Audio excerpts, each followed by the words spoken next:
Good to have you with us here on RT International. Our top story this hour, police making more arrests in the U.S. state of Missouri as a standoff between protesters and police continues, sparked by the fatal shooting of another 18-year-old black man. People in the St. Louis suburb of Berkeley have been protesting at a local gas station, the scene of the killing, clashing with police and even launching firecrackers. It's just a couple of miles from Ferguson, where teenager Michael Brown was shot dead back in August. Marina Portnaya joining me live now from Berkeley, Missouri. So are the protests still going on there?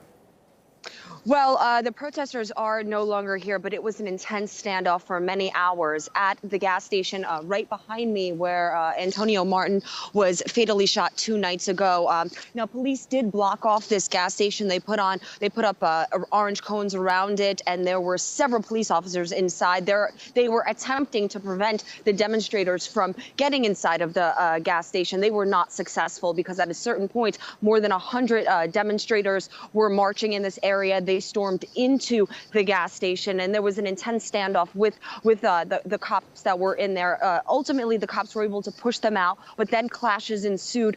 There were some police officers running after the demonstrators. The demonstrators, of course, some of them were being quite provocative, cursing at them, yelling at them, expressing the anger and frustration that this community is feeling. At a certain point, police officers did pull out their pepper spray. There were several arrests, and this was going on and on for many hours.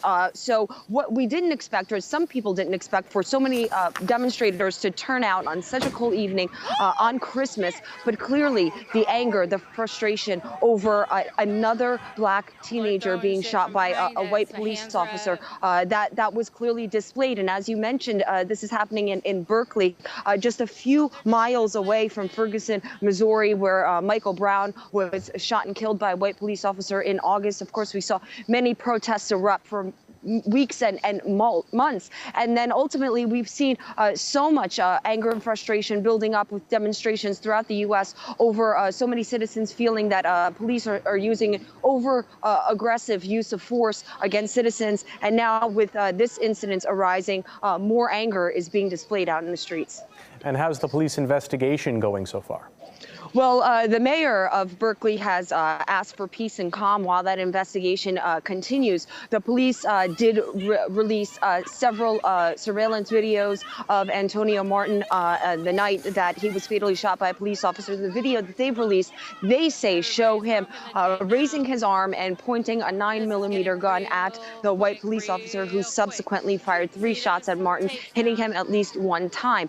But the police officer was not wearing a body camera. His dash camera on his car was not turned on, and that's why the police had this surveillance video from the gas station to rely upon.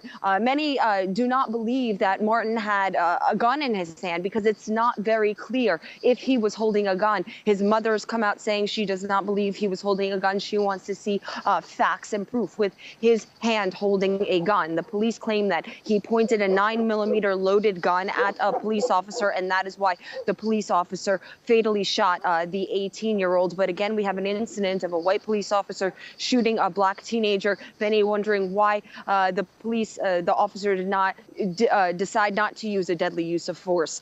So obviously, lots of questions still remain, but the community is very angered, frustrated, and confused over why these incidents continue to repeat themselves. All right, RT's Marina Portnaya live for us in Missouri with more on that investigation. Thank you.